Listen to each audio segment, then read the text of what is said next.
با سلام و درود خدمت هموطنان عزیزم. من علی بیات هستم. 23 ساله که کیوکوشین کاراته کار میکنم و یه موضوعی هست که میخواستم اینجا بهتون بگم. این پارکی که نگاه میکنید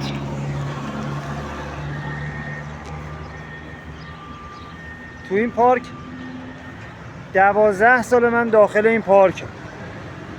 تمرین من با همین درختاست، با همین سنگ، با همین سنگایی که میبینیده. تمرین من با همین هاست. هیچ حمایتی هم نمیشم. خودم و خودم.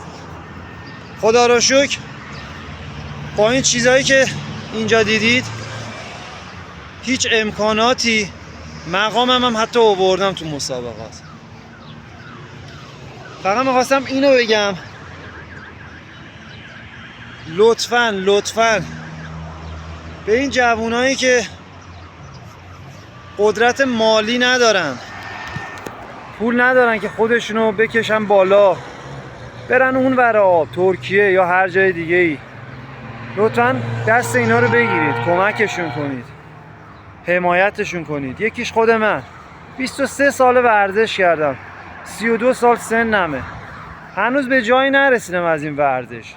فقط میام توی پارک تمرین میکنم و میرم خونه. طرف از تو تهران هستش، تو بهترین باشگاه با بهترین امکانات داره تمرین میکنه، بهترین کیسه بوکسا، بهترین وزنه ها و دنبلا. تازه بعضی هاشون مقامم نمیاره، ولی من با هیچی خودمو کشیدم بالا، با هیچی. الانم که نشونتون دادم، 2 تا سنگ و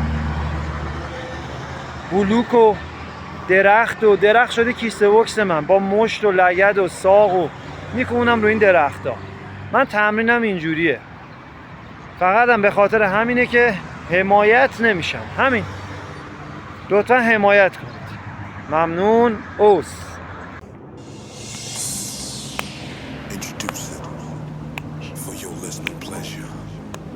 The 2005 collaboration with Andy, Raghib Alami, and DJ Alligator. Let's go.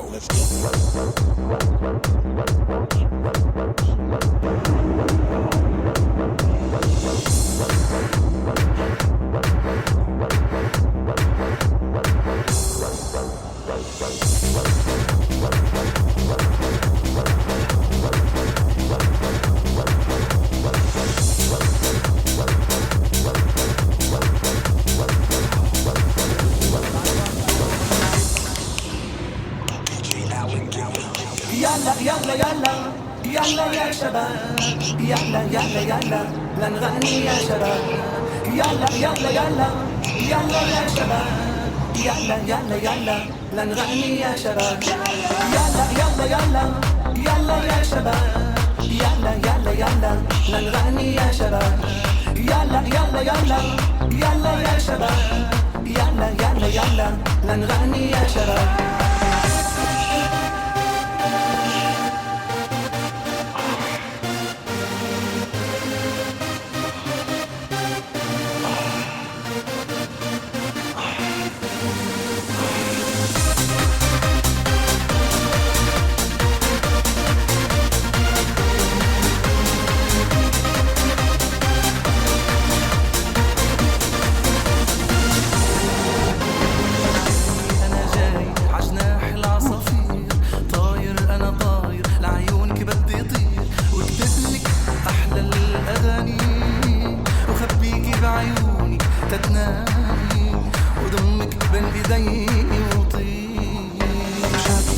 گرمتر از خورشید داغه، توی لبات صبح‌تر از گل‌های باغه.